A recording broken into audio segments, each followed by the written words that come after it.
call to order for our Wednesday, March 24th, 2021 DEI committee meeting.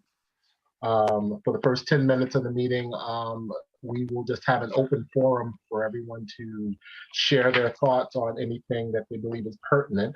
I'll read something very quickly into the record. Our member, Jenny Kravitz, sends her apologies. She was not able to attend tonight's meeting, but she did want everyone here at the meeting to hear this message.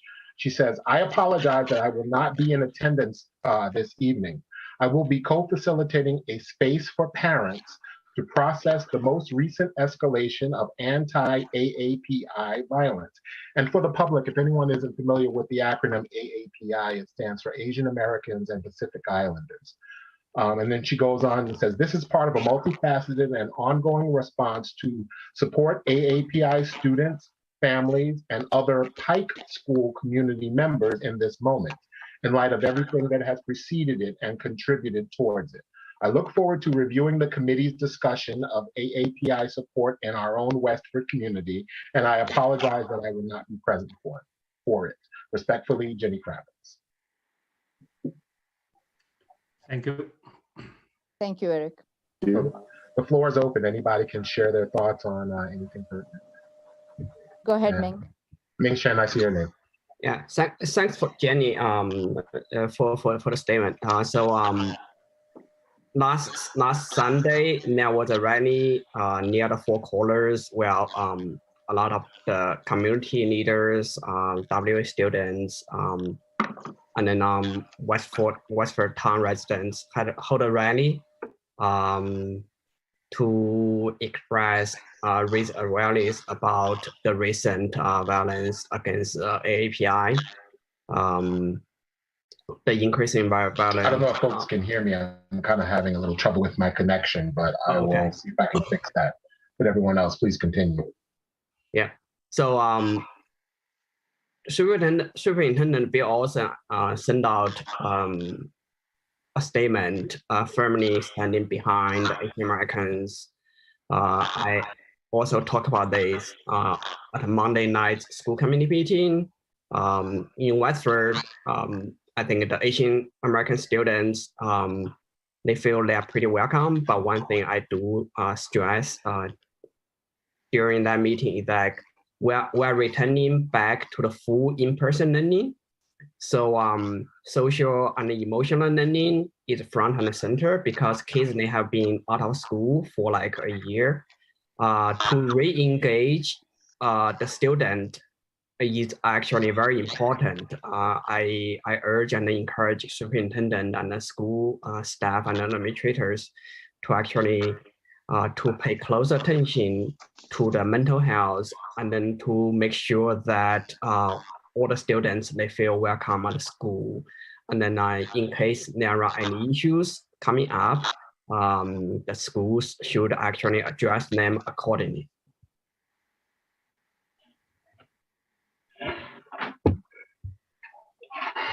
Anita? Yeah, I just have a couple of things, but I'll keep it brief. And one is that I know that Jody Ross, our town manager, wanted to reach out to the committee to see if we had ideas about how to support our Asian community in town and our businesses. If it's outreach, kind of like what that would look like. If we have ideas, to please share them with her. And then I have two other unrelated things. One is the Commission on Disability, and Patricia, I don't know, or Pat, I don't know if you want to jump in on this too, but the Commission on Disability is actually working with Mike Wells, who is our IT department head, to look at templates for meeting minutes and agendas, kind of like your general committee documents across the board, to make them more accessible for people who use screen readers, people with disabilities like visual impairments and stuff. And that's going to be, that's just something that they're working on. There's nothing final, nothing approved, but just to kind of keep that on this committee's radar. And then also next Tuesday is going to be a police chief promotional process community listening forum that Scott Hazelton and I are going to be hosting along with the police chief promotional panel. I don't know what we're called, but anyway, so that's, I'll put the link to register if people are interested. I'll put that into the chat. I know that the chat is part of public record and stuff too, but just, that was it. Anita, I'm not familiar with the panel that you were just describing. Can you elaborate a little bit? Yeah, sure. So part of the police chief promotional process, like trying to identify who the next police chief is, the town hired a vendor to conduct the assessment center, which is basically all of the skills and stuff that are going to be specific to the police chief. It's an independent vendor, something that we're not in charge of that assessment piece. But then there's this interview panel where it's comprised of me, Scott Hazelton, a private resident, Noel Omeda, Jody Ross, Jeff Morissette, who is the land use management department head, and Joe Targ, who's our fire chief, and Eric Heidelman.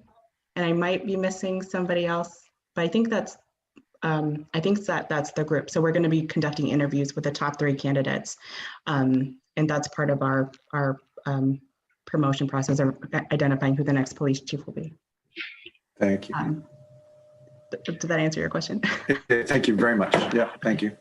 And very quickly, Diane Wood said she'd like to chime in. Diane, why don't you go ahead? Yeah, just really briefly. I don't want to digress or interrupt the meeting at all. I do want, being a community member here, I just want to express my real disappointment over the choice that the school committee has made on the superintendent. We don't have kids, obviously, in the school system now. We've been here many, many years. And I did think it would have been a great opportunity to seek out leadership in the diverse community in moving forward, as this role, the superintendent will probably be in this role for many, many, many years. So having been in town for almost 40 now, my gosh, years, I've seen the change in the community, and looking forward to the future. I think we could have done better in the selection and look for leadership. And not been as, I'll call it safe and no risk. So I'll put it out there and leave it at that. Thank you, Diane. Omar. I see Omar and then Nada, and then we'll move on to the next agenda item. Go ahead, Omar. Thank you. So March is Women's History Month, and the Atlanta shooting, the victims of the Atlanta shooting were mostly Asian American women, and gender-based violence doesn't really go on vacation, and it's a big issue, and men are mostly responsible for gender-based violence. And I would like to read. It's called the Men Prayer. If we were in person, I would actually ask my fellow men members to raise with me and read this, but over Zoom, I don't think that's a good idea. But I would like to quickly read it. May I be a man whose confidence comes from the depth of my giving, who understands that vulnerability is my greatest strength, who creates space rather than dominates it, who appreciates listening more than knowing, who seeks kindness over control, who cries when the grief is too much, who refuses the slap, the gun and the choke, the insult and the punch. May I not be afraid to get lost. May I cherish touch more than performance, and the experience more than getting there. May I move slowly, not abruptly. May I be brave enough to share my fear and shame and gather the other men to do the same. May I stop pretending and open the parts of me that have long been numb. May I cherish, respect, and love my mother. May the resonance of that love translate into loving all women and living things, love. And this poem is by Eve Ensler, who many of you might know. She's a great author. And this is really important for me because as men are the problem when it comes to gender-based violence, that also means that we hold the solution. So that was really important to me, and thank you for giving me the time. Thank you, Omar. Thank you. Thank you, Omar. Okay. Let's move to item 2, review and approval of our February 24th, 2021 meeting minutes. Eric, could I just say something really quick? Sure. Thank you. First of all, Omar, thank you for reading that poem. It was really beautiful. I just want to, ooh, my computer just did a weird thing. Oh, there, everyone's back. I just wanted to quickly respond to the anti-AAPI violence in Georgia, and also like this discussion that has been going on for some time due to the recent violence.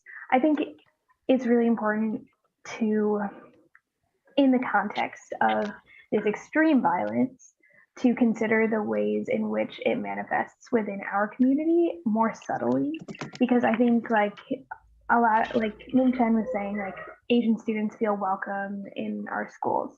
I think that is true for the most part, but also I don't think that excuses the racism that Asian students do experience. And I think we're kind of starting this dialogue about like ways to make the Asian community in Westford feel more safe, ways to make the Asian community throughout the US feel more safe. And I think that dialogue also deserves a place in Westford. There is a lot that we do to include our Asian students, and our Asian community is very large in Westford, but I think there is still a lot more that can be done. I think with the conversations that were happening this past summer after the George Floyd murder, a lot of anti-Asian sentiment was voiced. And I think that deserves to be addressed within the school setting and also within the greater setting of Westford. So I think we should also participate in this discussion. And as Anita said, we should generate ways in which, like tangible ways in which we feel like we can make the Asian community in Westford feel more included.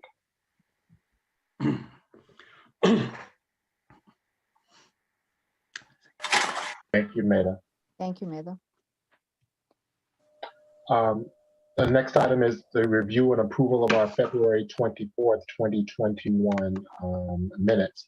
Our minutes from last time were very substantial. There are 7 printed pages of minutes. So I'm thinking it's not a productive exercise to go through to correct anything that's merely grammatical and so forth. So let's just try to reserve our comments to any substantive problems with that anyone was able to see in those minutes, and we can just let our secretaries exercise their wonderful discretion in cleaning up any grammatical type errors after we approve the substance of everything that's written down. So with that being said, just anyone go ahead with any comments that you had. Derek, I see your hand. Thank you, Eric. My comment's not about the minutes, but about more general about the anti-Asian hate. I think Manda makes a real excellent point about the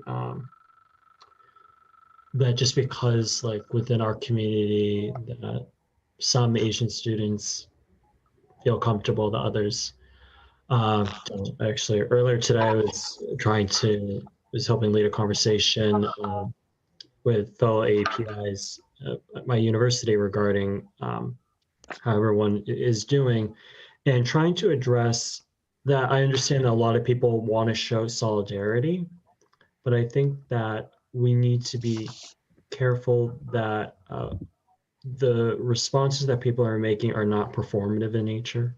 I think a lot of people, they're like, oh, you know, and I think you saw this too with last summer too with Black Lives Matter. People were like, oh, well, we should go and we'll go and eat out at, get takeout from restaurants with that, whether it was restaurants that were owned by Black Americans or now, I guess, AAPIs. And I was like, yes, that is appreciative, but I almost want to say that's the wrong way to approach it, because that's not really dealing with a substantive issue.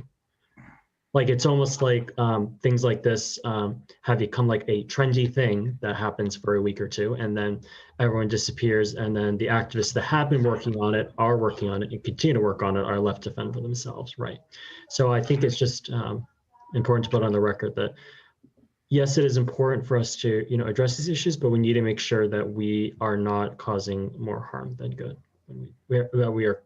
Excuse me, to make sure that we are not creating more harm than good in those things. Yeah, long-term solutions. Thank you, Derek. Thank you, Derek. Thanks, Derek. So Eric, I do have a question here. The last meeting, we did a lot of edits to the January 27th meeting minutes. I don't think we posted the updated one, revised one on the town page. So I wanted to know who would correct that meeting minutes and send it to Seema so she can post it or get it posted.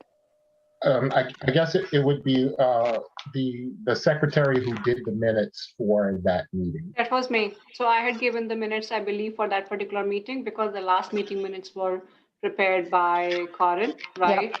So I will actually make the changes. I believe the edits are here on this document that I'm looking at, right? Yeah. I'll go back and make those changes, and then I can provide it to Seema. Is that what I'm supposed to do? Give it to Seema to update and upload? Yep. Yes, I'll do that. Thank you, Anjali. Okay. Anyone with? If there's no corrections, I'll make a motion to accept them as submitted. Second. Okay, I mean, yeah, if everyone's comfortable with the substance, sure. So we have a motion and we have a second for approval of the February 24th. Oh, we lost him. I guess we lost him. He looks frozen. Yeah. Yeah, all right. Martha, I think that's your turn now. That's what I was going to say. Yeah. So if everybody approves, we got the motion to it. So if that's okay, we can move on to the next topic. Is that okay? Call the vote. Call the vote. Oh, sorry, I missed that. All right. Should I go, everyone? So let me. And seeing and hearing. All right. Joe. Aye. Medha. Aye. Anjali. Aye. Scott. Aye. Anita. I'm not a voting member. Oh, sorry. But thank you for being inclusive. Corinne. Aye. Henning. Aye. Madonna. Aye. Kun. Aye. Omar. Aye. Patricia. Aye. Ebing. Aye. Derek. Aye. I think I got everyone. Did I miss anybody? Me, aye. Aye. Me, aye. All right. Good. Thank you. All right, let's move on to the next topic. We are at 7:20. So we have 10 minutes for each subcommittee. So please go ahead. Who wants to go first? Henning? Oh, you come on now. Okay, I volunteer to go first. Thank you. All right, just before you go, Eric, we got everybody's approval on the minutes, so we're moving forward. Is that okay? Oh, that's fine. My vote is aye as well. Sorry for dropping out there.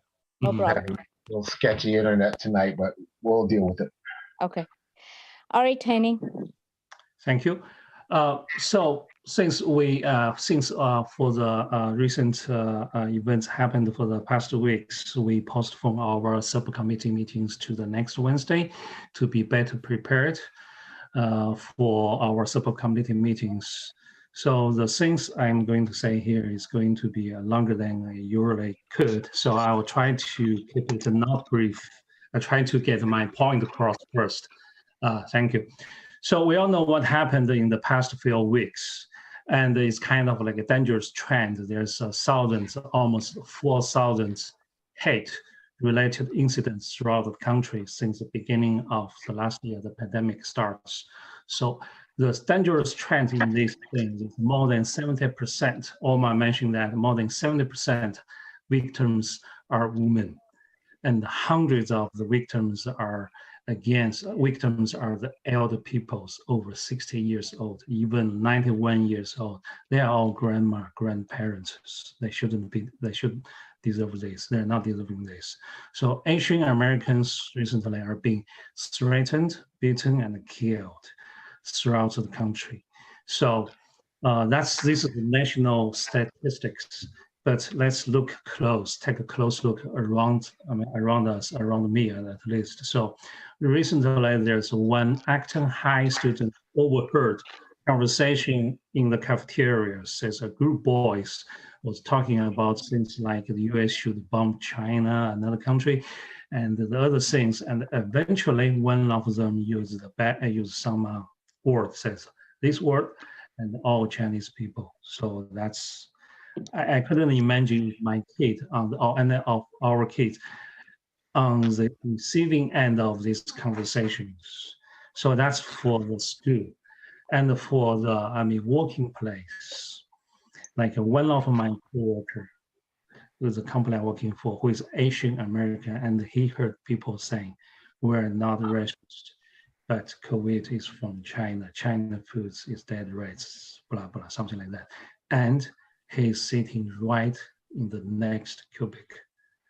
So that being said, but I always believe that many people who say these things were raised are okay, comfortable in a loving home with good friends and everything, for all the good things in their life.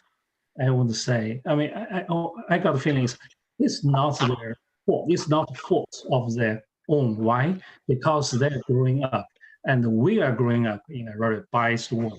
So this world, there's so many harmful stereotypes. These stereotypes are caused by fear, ignorance, and misinformation from the internet, from the media. And some of these even from the adults around them, intentionally or not, is from adults. And we notice, I always thinking, some of this information source, they're not even aware their perception of this world are biased. So the bias becomes more biased. And without open our mind, open our eyes, and without exposure to the other cultures and the perspectives, the fear, the hate will just grow more and more and infect our minds like the virus. So when they grow up, this transition from the school cafeteria to the working place will become in nature without second thought. So the point I'm trying to make is all the hate issues, angry issues our nation suffers for the past couple of years. That just goes beyond just Asian hate. That comes in many different forms against many different group of peoples. Look at what happened for the past year, for the past decades, even past 100 years. How many things happened? I want to say this is, I love sci-fi movies. One of my favorite sci-fi movies is Contact. That's from Judy Foster, starred by Judy Foster. So I remember that I found this one, which is one of the memorable lines in the movies. I found the original description says, the description of our human race. You are capable of such beautiful dreams and such horrible nightmares. You feel so lost, so cut off, so alone. Only you are not. See, in our searching, the only thing we found that makes the emptiness bearable is each other. So this quote, I love this quote. This quote is powerful. It reminds us that our lives are better, our country will be better when we are working together, when we are together. With all the things I try to say here, but also I'm not naive that I think all the people, the whole nation will start hugging each other. I mean, by end of this year, that's impossible to happening already. So, so I mean, Dr. King and millions of others, they fight, they worked for their entire lives for the dream. And still, I mean, there's a lot of people not hugging each other these days. So, so it's so easy to find reason to hate, to be angry. I just want to, I mean, asking all DEI members. So we're here to help. We're here trying to do what we could. So I urge all of us to have the patience and do the little things, do the small things, to take the big steps to try and replace the seeds of the ignorance, bias, and hate with the seeds of the understanding, diversity, equality, inclusion. I mean, let's try and make our town better. Our town is like 0.0075% of the United States of America. So let's make this town a little better, a safer, and a more welcoming place for our families to live, for our kids to grow, no matter what's their background. So basically, all I want to say in summary is kind of like let's find reasons to make people hugging each other. So thank you. Thank you, Heini. Thank Very you. well said. Well said. Maida, I see your hand. Yeah, I just want to add on. Thank you, Heini, for sharing your thoughts. It's so wonderful. I feel like there are kind of two things that I want to bring up. One is like the violence that we've seen in the last year because of stereotyping of East Asian people, and the spread of coronavirus is obviously like very, very hateful and hurtful. But it doesn't start there, right? Like Heini was saying, like, where does that hate generated from? It starts in the school cafeteria or on the bus or with just anti-Asian rhetoric, hateful rhetoric. And that's really what we need to be combating, because I think within Westford, we aren't going to see that violence, but that doesn't mean we are fostering an inclusive environment necessarily. You know, I think there's a lot of incidents that students in my time in Westford have faced that have been deeply hurtful and due to anti-Asian rhetoric and due to anti-Asian hatred. And we need to figure out how to curb that. And then the second comment I want to make is I think there's this general sentiment among the immigrant community, because a lot of Asians are first generation immigrants or first generation Americans, that like the racism we endure is a price we pay for getting to live in the US, or a price we pay for the privilege to access education or freedom of speech. And I think that's silly. You know, like we don't need to pay a price of racism in order to live. We deserve to be here, and we should raise our voices, and we shouldn't just endure what's coming our way because that's what is perceived as good. We need to fight that notion. So just to add on a little bit, thank you, Heini. Thank you.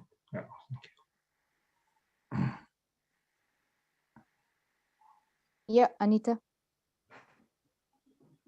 I know we should probably move on to the next thing, but I just wanted to say, like, as I was thinking and reflecting and processing everything that everyone has said, which has all been beautiful and very heartfelt, I kind of think about, you know, the underreporting that happens, right, with the Asian community. And just because we don't hear it doesn't mean it's not happening. We're not looking for trouble, but we're not looking to find stuff that's not there, but we definitely want to unearth what is there that people are scared to report. And so like kind of thinking through, if someone reports something, what does that look like? And how do we make sure that they feel safe, right? And I don't have that answer, but we should think through that and maybe think about and talk to our partners, our town partners, and kind of see, you know, what would happen to them and how are we going to make sure that people feel safe and not feel retaliated against or something like that. So just wanted to put that out there too.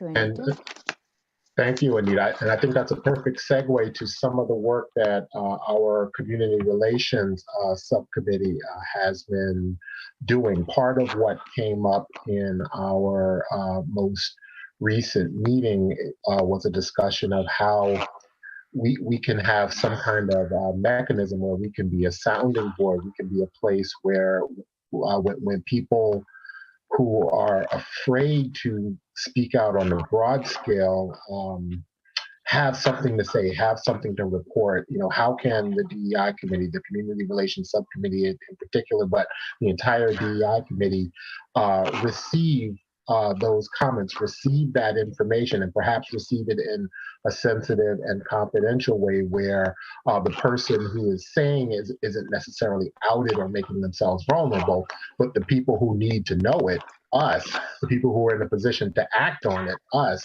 are able to get that information. So I'll certainly let other folks on the community relations, subcommittees speak ideas on that as well.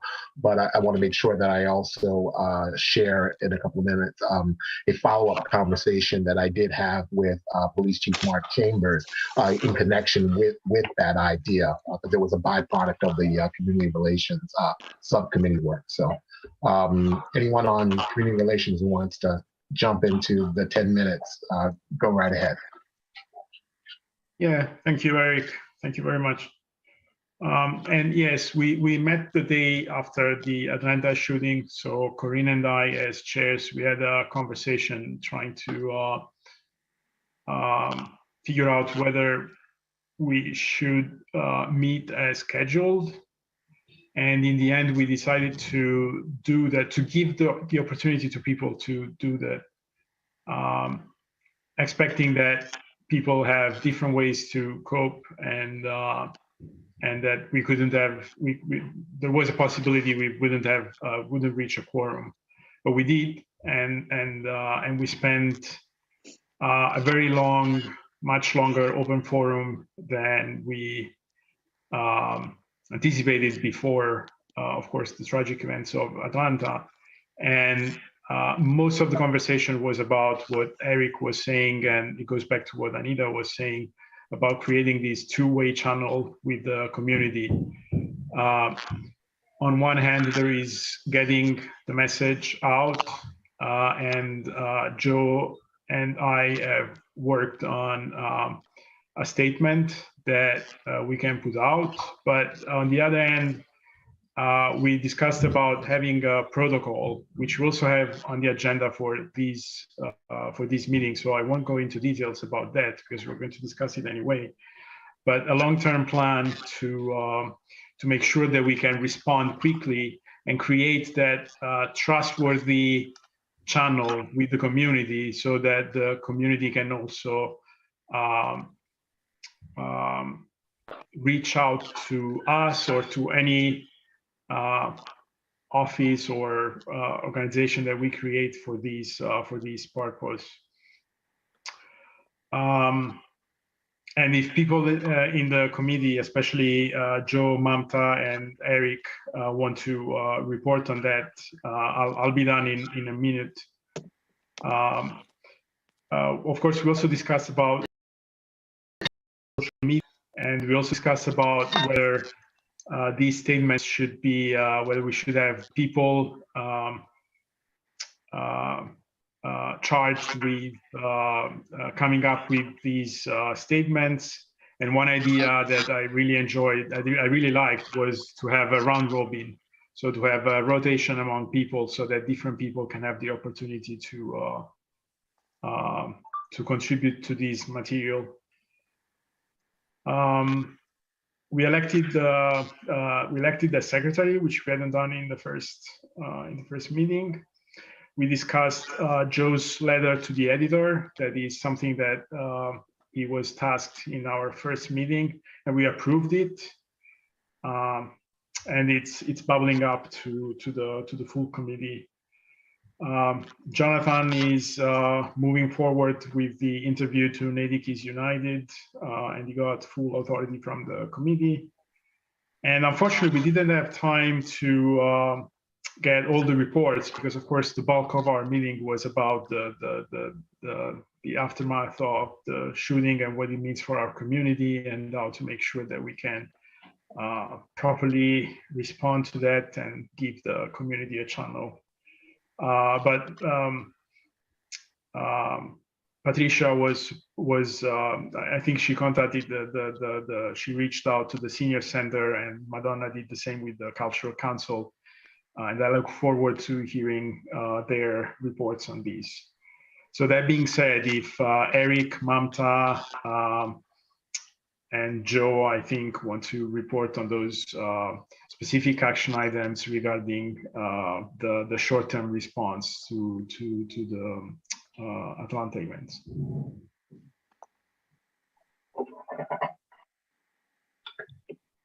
One thing that I did do in connection with thinking through what we can do for short-term responses, I did speak with Mark Chambers, in addition to talking with him about ways to collect information anonymously.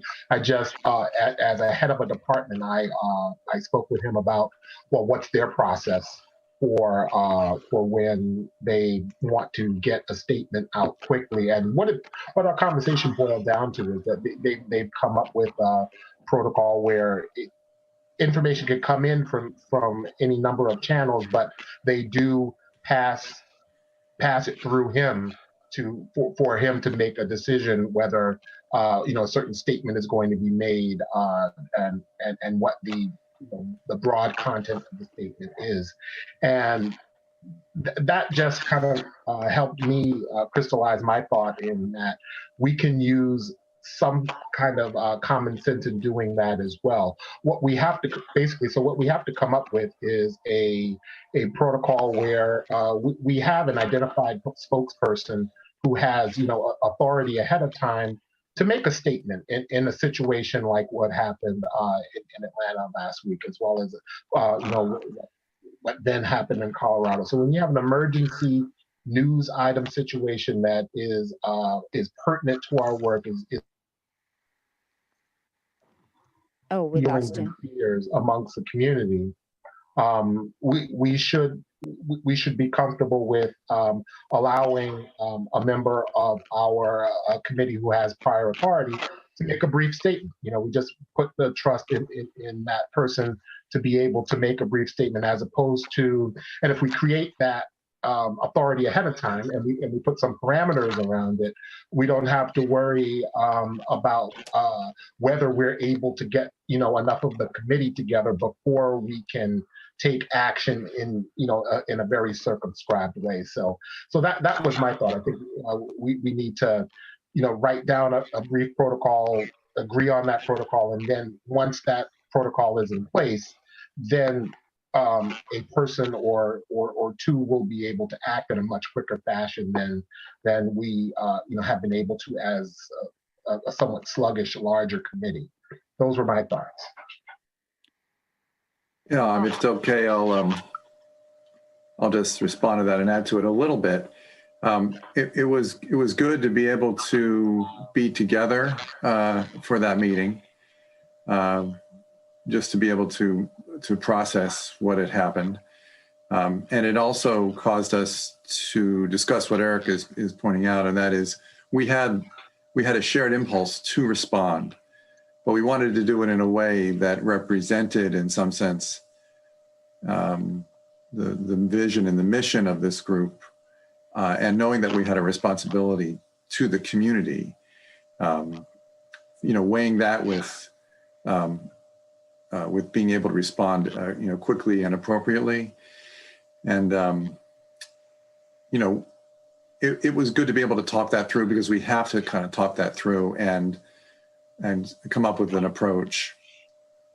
And the discussion was also very helpful as we went through sort of our reactions and doing our best to represent what the full committee might want to say, and then putting together a statement about what had happened, which we think reflects, in the end, our point of view. And it is a way of pointing out to the community our concern for all of the members, in particular, AAPI community, but also to encourage, and this is something I think we're going to want to do throughout our tenure, encourage two-way communication.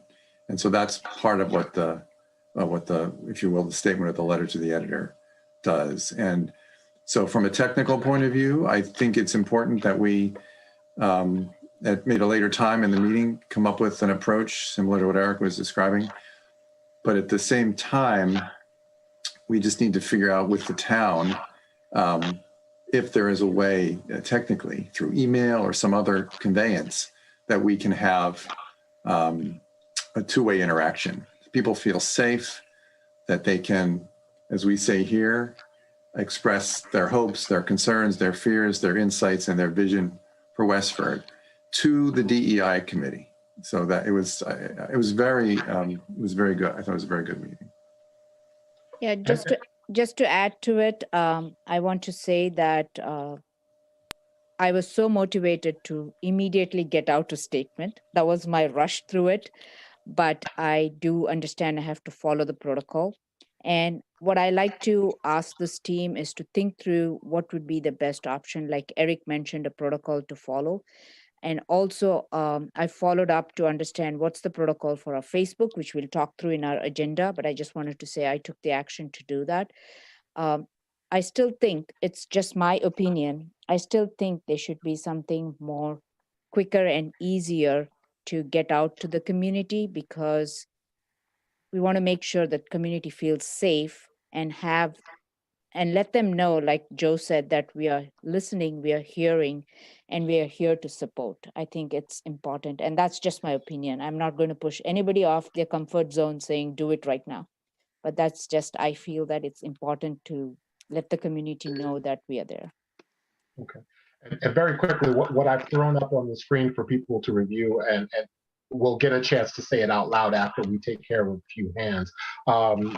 Joe Diamond and Omar, co-authored the draft that's on the screen as a byproduct of our conversations in the community outreach subcommittee. They've written a beautiful letter, in my opinion, and I'm hoping that the committee at large will be able to appreciate the beauty of it as well. So I'm leaving it up on the screen for folks to review as we continue this conversation. But I would like to, get it into the record a little bit more formally, and let's not leave this meeting without deciding as a committee at large about how we can get this out to the public. But Haining, I see your hand, and then Scott, and then Corinne. Oh, I think Scott raised a hand before me. Okay, go ahead, Scott. I like the idea of having 2 or 3 spokespeople, maybe on a rotating basis, that could respond to things from our committee. I'm not sure that one person is the right way to do it. It's always good to be able to bounce something off of another person, and if it doesn't conflict with the open meeting law, I would say 3 people could respond fairly quickly, and that way you're always pretty guaranteed that 2 people will be there to do it. And I think it should be rotating. I don't think it should be one person or one group of people that become that are always in that position, and hopefully won't have to use them to do that in the future. I mean, it's right. We're hoping that this kind of emergency is few and far between. Right. Haining, did you want to go or? Yeah, I can go. So thanks for Omar for the updates on the community outreach to the local PD and Eric's insights. So I want to say currently we have some feedbacks with the current events and many NPI related communities. I believe also not just that mass shooting in Atlanta, but also there's so many mass shooting for the last 1 week. So I had feedback from some families, which is they don't know how to interact with the local police department. So what's the process, communication channels, what's some general ideas, some anxieties from some families, worries. So to make ourselves. So I would suggest to have the Zoom meetings with our local PDs and being you have some ideas for that one as well, right? So, so if we could, if that's possible, Omar, if we could get in contact with the local PDs to exchange some ideas, answering some one-on-one questions, which could save their hard work and everything. So this is just some general idea and common sense that people need to have when they are trying to get help from our Westford Police Department. So I know sometimes some cities, they had a similar online session to answer the Q&As and also explains how system works. That would be helpful for a lot of families. Thank you. Thank you, Amy. Corinne? Go ahead, Corinne. So just a comment about why Omar and I decided to have that meeting.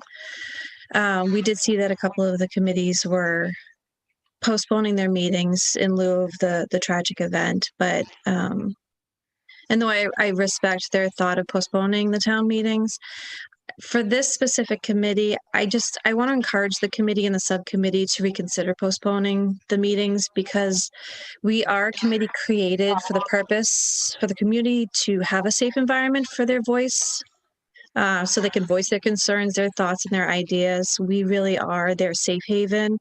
And when events like this unfortunately happen, we were created in this town to be a beacon to change things so that events like that don't happen. So though I really do respect, and please don't misunderstand me, I do respect the thought of postponing it with respect to what has happened, but remember that there are those in our community who are looking for that place, that safe haven, that place to have their voices be heard. So that's just what I wanted to share. Thank you. Agree. Correct. Anjali. I think I actually agree, and that's what I thought when I saw the postponement of the committee meeting, because I thought that it is all the way more important to have the meetings and then have the action plans and help individuals within our communities to feel more safe and a go-to place.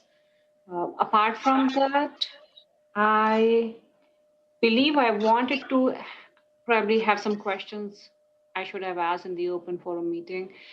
What are, if anyone has any ideas already, specifically to the community relations team, if you guys have discussed any ideas on what are the actions that the full town meeting should take or the town should take, if you have already thought about it, great. If not, then maybe we can have those discussions in the next meeting.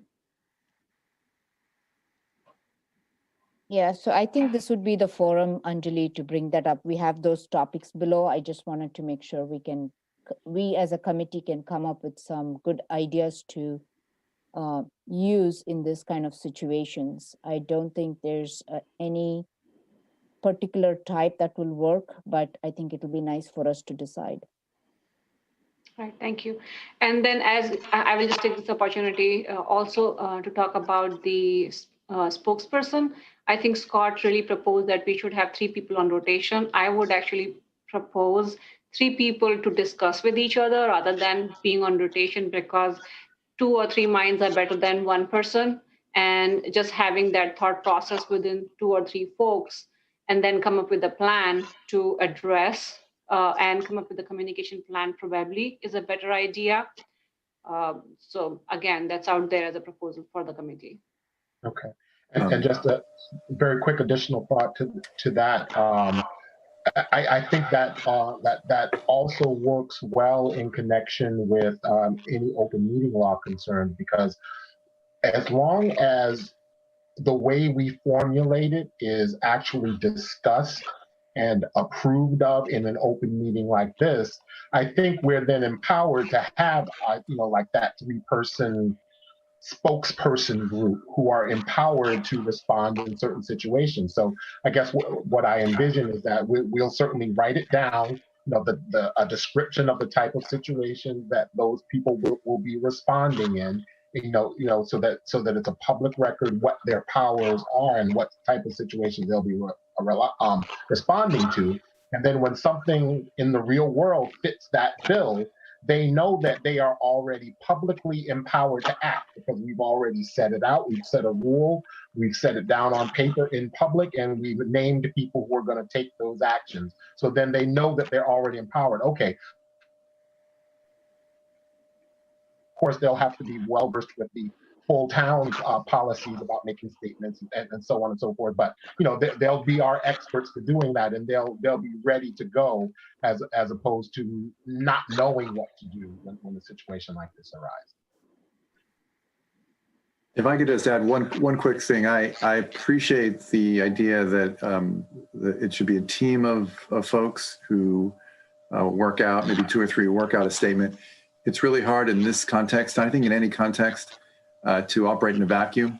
I know that this letter itself is actually have 3 authors, and even getting to a point of being able to write it, it was wonderful to talk to Omar for about 20 minutes. And so I think that with matters like this, shared perspectives before any statement, it's really important. And I see Omar's hand, and then Yibing, and then Haining. Yes, I wanted to answer to what Anjali asked. And I'm not going to go into the details unless the chairs want us to discuss that in more detail. But yes, we discussed a number of options. And the one thing I want to say, because it's we're touching on that, but I'm not sure how explicitly we are. There are some limitations that we have as a town committee. We have to abide to the open meeting law. Everything we do by email, for example, in our capacity as members of the committee, is supposed to be public record. And that kind of collides with that two-way channel that we're talking about, especially when it comes to people reaching out to us anonymously, which we want to grant. So one thing I want to stress is that what we are discussing is how to make sure that we can make that happen. And maybe it's our job as a committee to make a recommendation to the town to create something that doesn't have those limitations that we have. And it's not necessarily something that we have to take on ourselves as committee members. That's a good thought. Yibing? Yes, I think I'm so glad this conversation is happening because I was reached out by the lady Margaret Smith. I think she represents, I forgot the name of the newspaper actually, and because of the other organization I was involved in, and then she asked me questions, and I was like, and then I mentioned that I was sitting on the DEI committee, but then I was like, oh, what I'm saying represents that organization because I don't feel like I can represent the DEI committee without the permission from the committee. So I kind of like try to make it clear, but I was like, how should I suggest her if she wants to talk to the DEI? Who should I direct her to someone that could represent the committee? Or should I excuse myself saying that I don't feel comfortable representing the DEI committee without meeting and stuff. So I kind of like had to make that statement to her saying I represent something else. And it was awkward in that sense. Yeah, I think Yibing, she reached out to Eric and me after she spoke to you.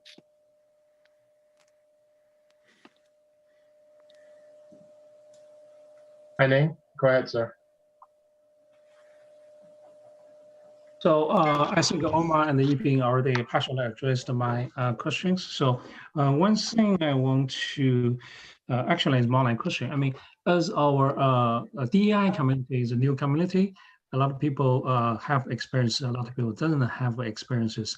And our purpose of this community is trying to develop a long time learning or long time changes to be functioning as communication channels between the communities and the towns of the bridge in between.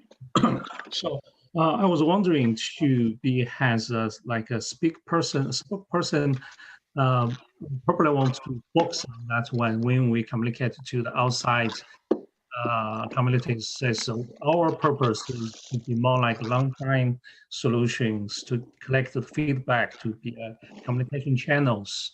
So in that way, we don't have to, we don't need to respond to very specific statement and everything. We want to focus on the communication side, not on what's the statement for like many events right away, because we don't meet every week. We only meet once a month. So some information we might not have updated information to respond correctly or properly. So that's some my thoughts. Thank you. Yeah. Thank you. So Eric, can I propose we give the opportunity to Nancy to share before we move on additionally on this topic, because we do have an agenda item to talk through all of this again. Yes, let me let go of this on the screen. We can bring it back as needed. But Nancy, go ahead. Yes, please, for the Town Policy Subcommittee. Okay, we have met and have set up some guide rules for our committee, for our subcommittee. We have decided the progression that makes the most sense, excuse me, through our areas: hiring with HR, onboarding with town clerk, and training with Westford Police Department. We have moved the police department later in our progression, which will allow us to glean some information from some scheduled events, such as the community listening session on the 30th. Our next step is to discuss the information that was gathered by a couple of subcommittee members, Scott and Anjali, through an interview with Pam Hicks. The notes will be part of the meeting packet to develop some specific questions from the subcommittee for when Pam comes to join us at a subsequent meeting. We have talked about providing her with questions ahead of time. Our next meeting is scheduled for 7 p.m. on Wednesday, March 31st, and the agenda and meeting packet will be posted this Friday. And I think that's pretty much, ours was much quicker. Thanks, Nancy. You're welcome. Thank you, Nancy. Scott, I see your hand up. I want to respond to the what Anita said about having what can the committee do to respond. The town manager asked us what we in particular can do, and I think one of the things that we are doing is talking about diversifying the workforce, hopefully at some point diversifying committees, and hopefully diversifying elected officials. And I think that will do a lot to give people in town a feeling that their voice is heard. And I'm not sure that's all that needs to be done, but I'm not sure. We've had conversations at home and about whether we should be going to the police to have them talk to business owners that feel something. But I'm not sure that's the approach that we should take. I think having power is what gives strength to minorities and diverse populations.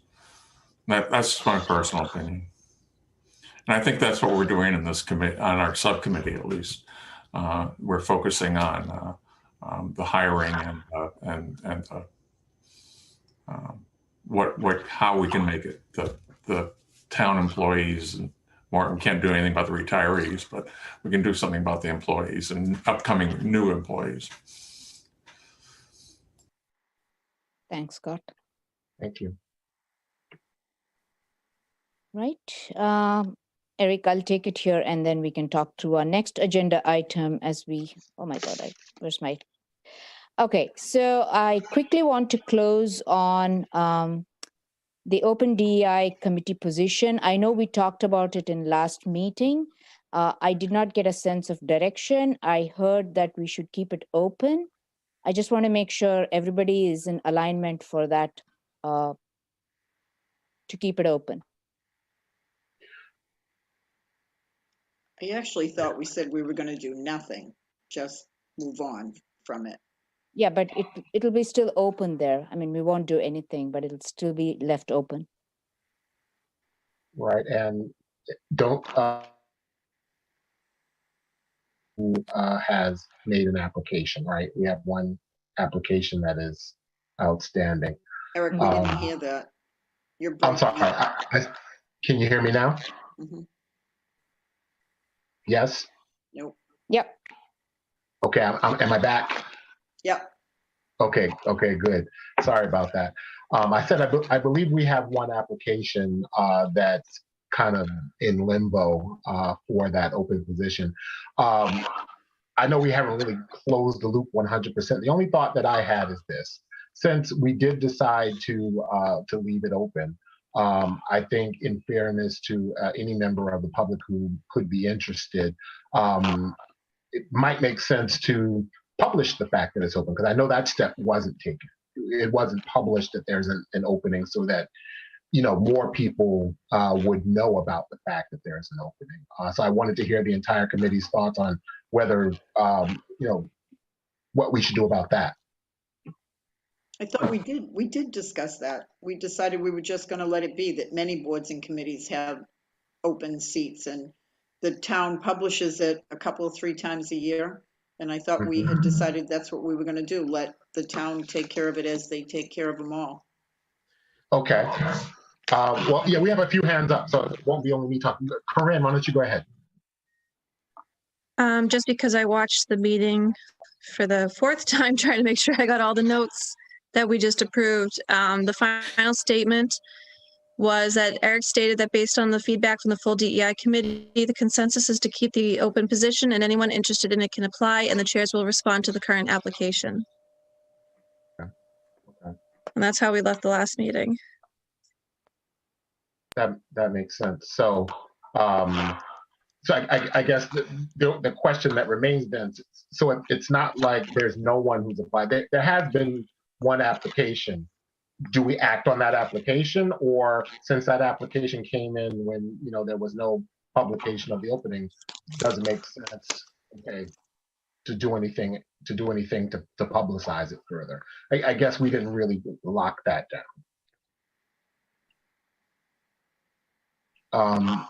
Madonna, Madonna, I see you waving your hand. we can't hear you. Can't hear you. My question really is, because we were appointed by the Board of Selectmen, aren't they the ones responsible for appointing an additional members, including someone who has applied? We don't have the power, I don't think, to approve our own membership. I think it was done by the selectmen. I'll just reviews? Comment. Yeah, go ahead, Anita. So the select board would appoint or not appoint. I don't think there's anyone who we don't appoint, basically, but it's through the recommendation of the committee. So we don't do it without committees putting it on our agenda of saying you want to fill that seat. But there's lots of seats on lots of committees that are still vacant. So. Okay. Hi, Ning, go ahead, sir. Oh, so where's our this information published in the town? I mean, so say I don't know where it's published. If I'm trying to find out, so what's the details of that one? So I mean, I believe many more people, even they have the, even they wish to help the town out. I mean, volunteers, they don't know where to start looking. So how do we get this information across to the communities? Ming Chen notes in the chat that there is a committee database that the town maintains. Ming Chen, do you know off the top of your head how to direct people to that? I know it's there. I know I've seen it myself, but I don't remember the website well enough to. I can find it too, but it's basically connected to where you found the citizen activity form. And I know it's like a few layers deep and it's not the most user-friendly all the time, but I can help you find it too. I have. But Jody's monthly newsletter usually says the boards and committees that are open. There's a couple of, I know the senior newsletter puts in some of the things that are open, but Jody's monthly email newsletter does. It's westford.com and then boards and committees. Okay. And Omar, go ahead, sir. Thank you. So I'm still confused about the process. If I piece everything that I've heard together, it looks like we're not going to actively publicize, even though the town is doing that already. And then basically what happens is that we get an application like we did last time. Sam sent us the application. So what's the protocol? That at the earliest possible committee, we vote and we make the recommendation for the select board officially, so that then they go through the process. And if that's the case, then should we do it now for the application that we got, rather than just keep circling around it? Right. And that's what I'm struggling with. The fairest way to handle the one person who has submitted an application, does that person automatically become part of the committee because they're the only one who submitted something, or do we have some kind of process that's different from that? Typically, Eric, people come to meetings if they're interested. They show up and they listen. They come to several meetings and fill out an application and say they want to be on it. If people have an interest, they're here, and then you say, okay, Eric has been to our last 3 meetings. He's filled out an application. We send a letter to the Board of Selectmen asking them to appoint. Sometimes you have 2 or 3 people that are interested in a position. Some come to the meeting, some don't, which makes it easier. But if a lot of people fill out random, like they'll pick 2 or 3 and then not go to any meetings. Right. If they're interested in a topic like Diane, she's here at every meeting. So if Diane put in an application, you'd say, well, she's here, she has interest. Let's make a nomination. Got it. Thank you, Nancy. I mean, because that does give a framework for a decision process. That's very helpful. Corinne, go ahead. This just may be the HR hat on my head at the moment, but do we have to actually publicize it before we can move forward with that application? I don't know what the protocol is in town. You don't have to do anything. No, I'd say let's take a look at the application. Yeah, and invite them if they want to come to the next meeting, and then. That's what I would say. I would say invite them to come to a couple of. I agree. And then if they still want to apply, then we can take it up as a committee. Right. I think that's the best. I think Nancy, that's exactly the way it works in the other committees, and it would work well in our committee. Yeah. Just someone, I would assume one of the chairs would reach out to the applicant and say, if you're still interested, come. Here's where our meetings are. You're welcome to come and please join us, and then we'll consider having you on the committee. Right. Okay. Where there's a process, there's a way. All right. Thank you, folks. So I think that kind of finishes that agenda item. So bump to town social media policies. Did you have something on your laptop that we can look at regarding that? Yeah, I just pulled it up here. Can you all see my screen? Yeah. Okay, so one of the actions that came out of the community outreach subcommittee was to connect with Jody and see if there was any protocol for quick responses to the community based on the event that happened. And the second was to, since Anita had mentioned that they're working on a protocol or a process for the Facebook, how to post on Facebook, who should maintain the Facebook, I reached out and we got this document from them, which talks about the social media participation policy. My understanding is this is, and Anita, please chime in here, this is not yet approved, but it's being reviewed by the town select board. So this is actually the final version. This was the one that's approved. Okay, so this is 6 pages long. I'm not going through all the 6 pages, but what came out of this is it really calls out somebody from the committee or 1 or 2 people. I'm not going to say 1 person because we love to do round robin here. So we'll do 2 or 3 people who'd like to volunteer to to really read through this and see what are the policies, what is the policy that we need to follow to create an official Facebook page for the DEI committee, and come with some proposals for the committee and say, this is how we have to create, these are the things. And there's a lot of information here. So I'd like to see if we can identify any volunteers now or who wants to sign up after they read, but I can share this packet with the DEI committee. Yeah, I would like to sign up. I mean, I would like to volunteer because I'm really big on creating marketing, it's almost like creating a marketing campaign for a DEI committee and how we can be active on the town of Westford. And I'm really having the MBA background and a lot of marketing experience. I feel that I would be happy to contribute and partner with some of the other members on the committee. Thank you, Anjali. Thank you, Anjali. And obviously, there's a lot of protocol to make sure that we use the appropriate language, appropriate content, so that it doesn't hurt any of the communities in Westford. So I can share with this you, Anjali, and I will share with all the the DEI committee members. So please read through this because it's a long document. I'm not going to spend time reading through this.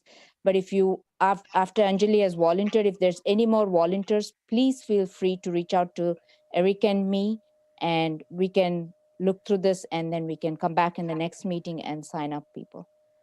So can I suggest, I mean, to help out Anjali, so can we, like each subcommittee has one person or a person in turns to provide information and working with Anjali for these Facebook updates, because each committee is subcommittees, the people from the member from that subcommittee, they will know more detailed information to get information across efficiently.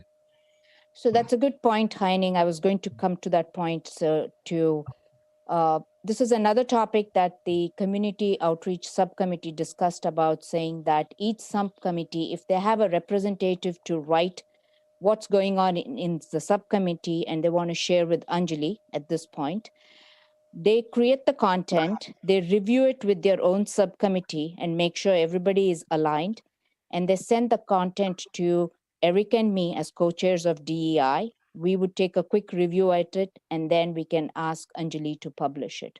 That is something that we thought would be the process for us to follow, so that there's not just one or two eyes, there's multiple eyes looking at it.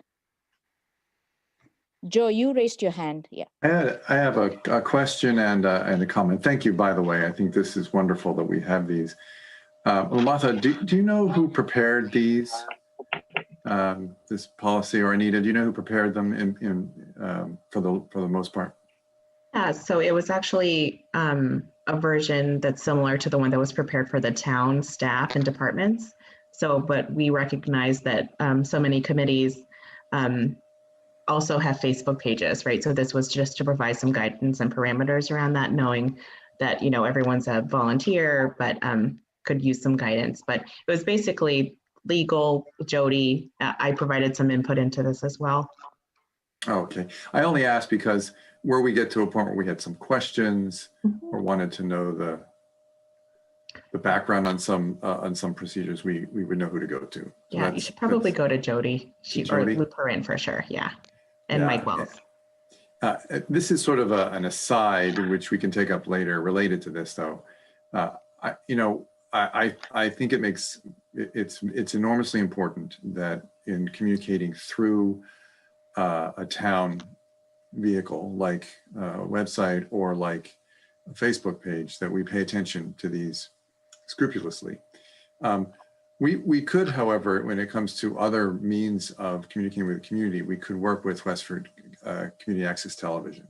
Mm-hmm. And I think that's something that we can talk about, not necessarily now, but at a later point. Yeah, and this is really for, I'm sorry to interrupt, but this is really for anything that's like an official Facebook page.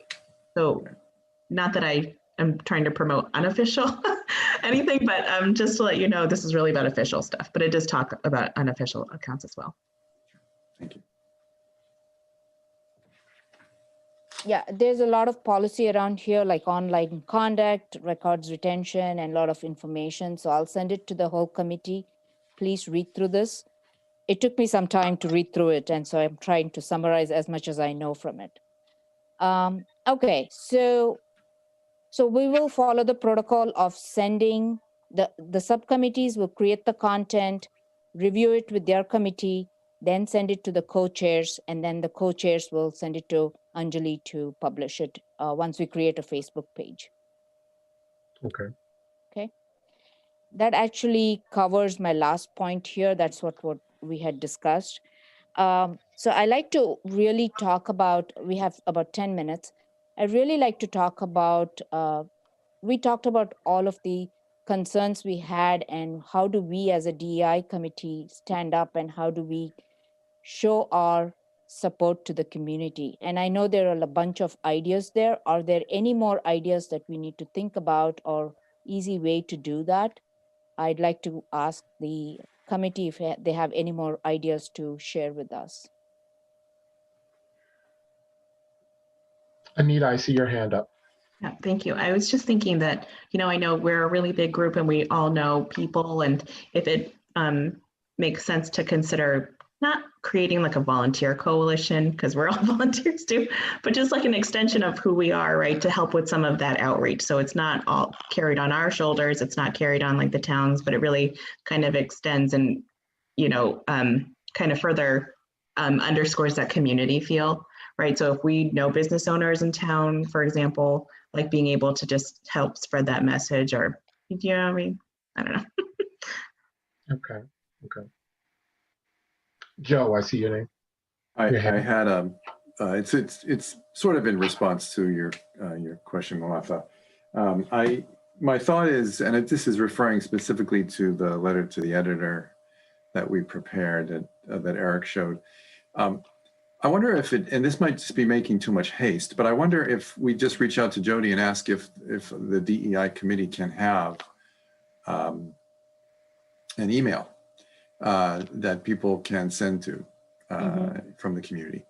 And again, that's probably not going to be anonymous, but and again, that might have to do with the protocols and whether that can happen or not. But I was looking at the state of the town's website, and I think there is a way for folks to reach out to the town. But I'm wondering if we could just ask her a direct question. Can we create a DEI email address? And I think we're going to have, thank you, Joe, because that jogged my memory on a part of the conversation I had with Mark Chambers. I think we're going to have to really push for a yes answer because the technology does exist. And the reason why I know that is Mark Chambers and I discussed the fact that for the police department, there is a way for him to receive anonymous emails. There is a page through the police department. I'll get all the details from him and Mike Wells about exactly how this works. So basically, anyone in the public can just send in information without leaving their name, without leaving their email address or anything like that.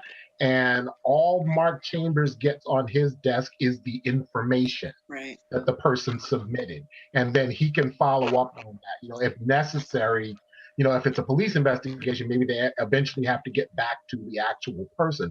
But for our purposes, we want people to be really candid about what they're going through, what they're seeing, what they're thinking, and that would be an excellent way to do it. So I know that it exists. So I think between me and Mark Chambers and Mike Wells and anyone else who wants to gang up, I think we can get the answer yes, that there is a way to create a box where people can just start giving us information and give us their names if they want, but if they want to have the security of it being anonymous, it's there, but we have a connection that we can publish.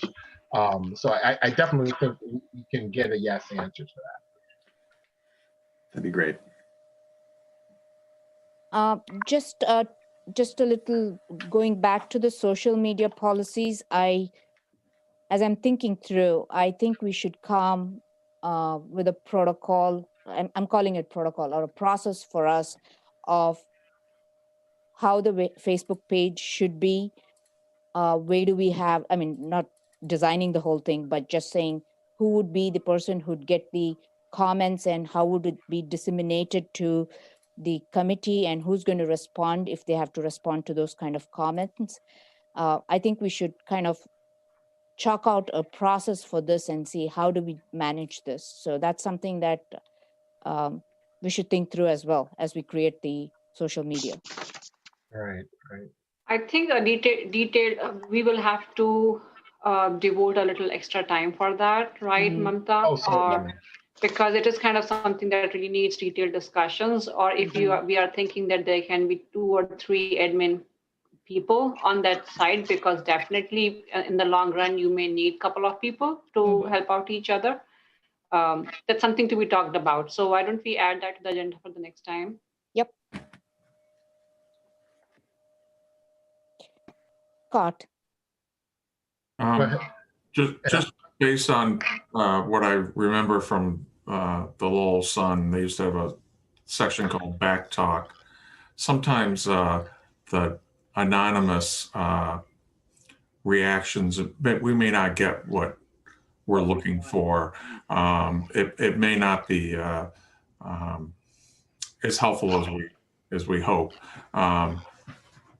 I would like to. I think we could, if we could have it. I think we have to encourage feedback, but I don't want it to be a gripe line either. You know, it can go both ways. I don't know the answer. I'm just a little worried that it becomes a back talk kind of forum. I see. Omar, then Haining. I think Omar raised hand before me. Go ahead. Yes, I said Omar then. Thank you, Haining. So I have a question about the statement for the Atlanta shooting. Do we have enough to push that out? Because if it's not quick, then it's not relevant anymore. And it was made that there was a point that we do have people in the community that feel threatened and vulnerable, and this can help. The other thing I wanted to say is that email, social media, yes, they're great. But since we are in a committee on inclusivity, we need to know that email and technology is not necessarily as inclusive as it can be. And we need to talk about other avenues. A Dropbox in the at the town hall, partnering with hotlines here in the community, or with churches and businesses and other organizations. We need to make sure that this is really accessible to people with different backgrounds and different needs. And I think it needs to be to respond to a point that was made. What we had discussed and is something that the community, that the people in the community, especially the ones that are more vulnerable, can use to reach out to anybody in order to get support. So that's important. That's an important requirement. Understood. And very quickly on that, then we will go to Haining, Madonna, and Corinne. I think what we need to do right now with regard to the letter that is on the screen is, Omar, correct me if I'm wrong, what we envisioned is allowing the entire committee to take a look at it and then just make a statement as to whether we're comfortable with this getting out to the public, whatever that mechanism is, but getting out to the public under the name of the DEI committee. Did I say that right? And that question was directed at Omar and Joe, just from our discussion in the community relations subcommittee. I think it does, Eric, and I think we could use the email page at the town's website. Anita, you're probably familiar with that, where there's a form and people can fill in a form and send an email where we have in the letter, insert best email address. Okay. Because otherwise I don't think we have a way of encouraging two-way conversation at this stage other than that. Right. Okay. We could certainly publish it and ask people to contact us. And that's the essential point that I'm trying to get at. I mean, I'm hoping we can. I'm hoping one question is: has everyone had enough of an opportunity to see it on the screen to be comfortable with doing a vote? Because I'm looking, essentially, I'll be looking for a vote on whether this letter can be published. But let's take the hands. Let's see if we can clear everyone's hand, make sure everyone says their comments. Heine, go ahead, then Madonna and Corinne. Okay, so basically I just respond to all the great ideas here. So with current advanced technology, there's so many different channels, tools we could use. Like almost said, we need to pay attention to some groups, like if it's a senior, they didn't know, they didn't even have the Facebook account like me. I mean, so senior don't know how to use common communication channels, so we need to think in that one as well. Also, can we do something, because there's so many different channels, can we make a list of these channels? We do them one by one. We cannot do everything at the same time because all the information comes from different channels. We need a resource to respond to discuss. So can we make a list of channels and then implement them one by one? In that case, I think we would do that more offline, because once we have the authority to publish, you know, I don't think we as a committee have to get into the nuts and bolts of exactly to say, hey, we want this out there, and we vote on having it out there, and then the people who are in charge of getting it out there can work on the nuts and bolts. That's my thought on that. Madonna, go ahead. I just wanted to comment on the looking over the requirements for staying within the open meeting law on Facebook and social media. I would be very happy to help with that and looking at that, because I do have a little bit of practice in keeping people in line with the open meeting law, having been a selectman and then having been a town administrator for 11 years and having to keep different committees and organization groups within the community on that. It wasn't here in Westford, but I wasn't a town administrator. And I have a lot of information on that. And I've worked very closely with town councils in the past. So I would be very happy to volunteer to work on that. Thank you. Corinne, go ahead. Just real quick because of time constraint, because we're at 8:32. Real quick before I get to what I was saying, Anita made a comment in the chat about the letter to the editor to Westford Cat needs to be limited to 300 words. So keep that in mind with this, if we're going to submit this letter. And also, I know that we're talking about what we can do to get feedback in regards to how people feel in the community, but we also need to start recognizing that we need to start the education and celebration piece of DEI. I think it breaks down a lot of stigmatisms that happen. I, for one, thought it was wonderful when Heining was educating us, and, among others, Yibing was talking about it, Anita, when we were talking about the celebration for the Lunar New Year in our last meeting. I think that we need to do more like that, and maybe bringing a bit of it to each of the meetings, as well as our subcommittees. And when we get our social medias, we need to start doing education and celebration that way too.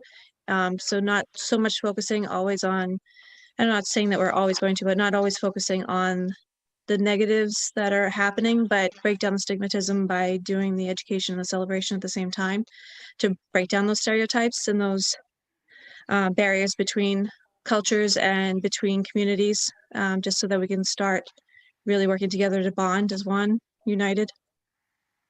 So. Corinne, it's Diane. I'll jump in on the 300 words for Westford Cat. Not only is it 300 words, but just to set expectations, a 48-hour notice, and that would probably be 48 hours business time. So if the expectation is that one of you sends something out at 1 o'clock, it's not going to be there the next day. So just setting expectations. Thank you, Diane. Thank you. Go ahead, Nancy. I just was, Heining mentioned earlier, people don't know how to reach. Why can't we reach out and find out? Mike Wells could probably put multi-languages on the Westford webpage. The Westford Police could be in Chinese and some Indian dialects and some of the other languages that we have now in Westford to make it easier for people to find out what's going on. It should be something easy they could do. So I would respond to this one. I would tell all the truth is what I say, everything is truth. So for the language translations, we need some statistics, see how many people do need that one. But generally speaking, the outside of the Boston, the suburb areas, people might not in high need for the translations. It's about how do they know where's these websites hiding, where's the information forms hiding. So that's one way we can looking for collect information for the communities. Like Anita mentioned already, give that database link. So that's something we can post in the local social medias for people to reach out. But thanks for Nancy. Something like if we could have some like with the local police departments interactions, Zoom meetings to answering questions, that will open people's mind. That, oh, that's how it goes. That's how things works.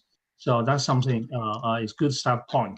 We can say, hey, I know this guy. I mean, so next time will be much easier for them to feel more comfortable to reach out to the local police department officers. But thank you so much. Yeah.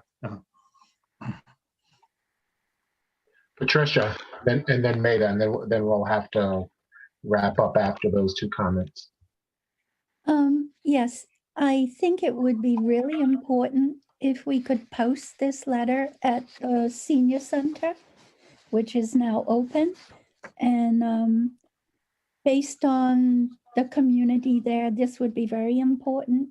And actually, the senior center does do Lunar New Year Festival of Lights and so on and so forth. So we do have a population that would appreciate very much having this posted there. And then I just wanted to say one thing I didn't. I want to thank Omar on behalf of the Westford Coalition for Nonviolence for the prayer, the men's prayer that he said today. I had never heard that. So I'm going to carry it back to that group when we meet. Thank you, Patricia. And finally, Maida. Just really quickly, a request to Eric and Mamta to like at the agenda of each DEI committee, maybe to like add at the beginning 2 to 3 minutes to have like one of the members share something about their culture or something about their background as an educational piece. I think that's a really great way to build it in. Like we are a really diverse group of people and we can like very easily educate one another on ourselves and where we come from. And I think it would be super positive and really easy to fit in. Sure, Maida. I like that idea. I like that idea. Okay. Well, I'm gonna try this, and then then I think we have to let everyone go. And here's what I'd like to try. I'd like to see if we have a motion. If anyone could make a motion to give Omar and Joe the authority to publish this letter and give them the authority to work out the logistics of how it gets published. But having had the opportunity of seeing the substance and the language, can we make a motion that they have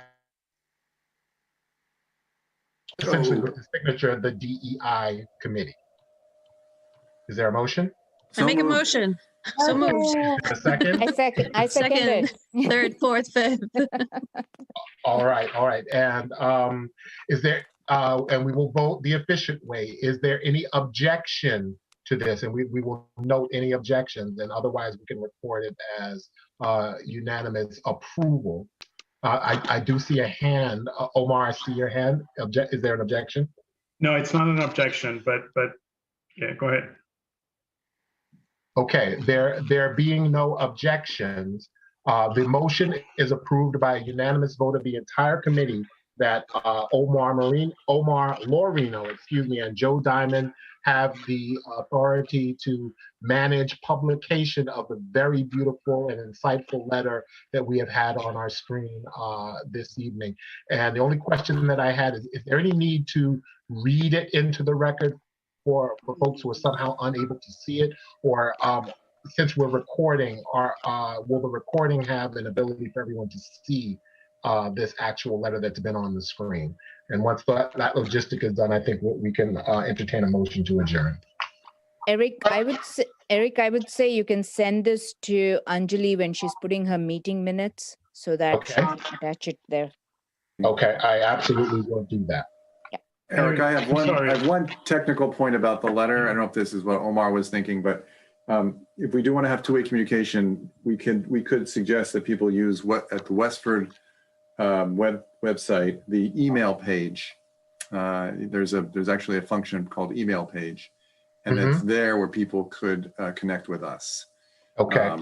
And we can Omar and I can probably reach out to Jody or through Anita to confirm that, but that's just a thought. Right, and by the last vote that we just took, you have the authority to do that, get that information into it, and go ahead and get it out under our name. Very good. Eric, an important thing that we discussed, and I'm not sure whether it was about this letter or the other letter, was whether we would all put our names, the list of all our names. Yes, I remember that conversation. I can tell you that I saw something that makes it problematic to put everyone's name like that. I can't give you the details, but I think it's better and cleaner. We can say it as a committee name, but listing the individuals and so forth creates a problem that we might not want to create. And I can certainly follow up with you about why I'm thinking that. I know it's there, but I can't explain it in 10 seconds. I'd like to see it too, Eric. I've never heard that before. Okay. Yeah, I'll follow up on that. Well, certainly anyone that was not at the meeting it might be problematic to put their name on it. Yeah, I just not heard that before, Scott. Had you? No, I don't. I'm not involved in anything like that, so I wouldn't. I think we need to schedule it. Whatever that was, I'll get it back in front of my face, and I'll make sure that I explain what the heck I'm thinking about. Yeah, so. Good to know. I think you need to schedule the next meeting before you adjourn. We do. I think just before we adjourn, I just wanted to say that saying that this letter is from DEI committee, that makes sense versus including 22 names on it or 21 names on it, just for the ease of it. It just looks much more cleaner. Yeah. That the whole committee is coming along together. Just my thoughts. Okay. I agree. I agree. All right. So decision point for the next meeting, I guess, would be either Wednesday, the 21st of April or Wednesday, the 28th.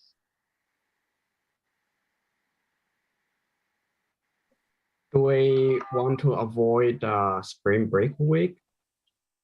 Oh, that's 19th, the week of 19th. Okay. Yeah. So that would make it the 28th then. Okay. Yeah, then the 28th makes sense. Yep. Okay. 7 p.m. All right, we will pencil that in, and of course, any time up until 48 hours before then, if there's a need, we can adjust that date. So, all right, folks, do we have a motion to adjourn for the evening? So moved. And a second. Second. Okay. All in favor? Aye. Aye. All right. Thank you, everyone, for the energy and all of the wonderful ideas. And certainly, as always, Mamta and I, shoot us an email or give us a call with any individual thoughts that you have. And we'll make sure we get it on that agenda for next time. All right. Thank you, folks. Thank you. Thank you. all. Good Have a night. good night. Good night. Thank you. Right. Good night.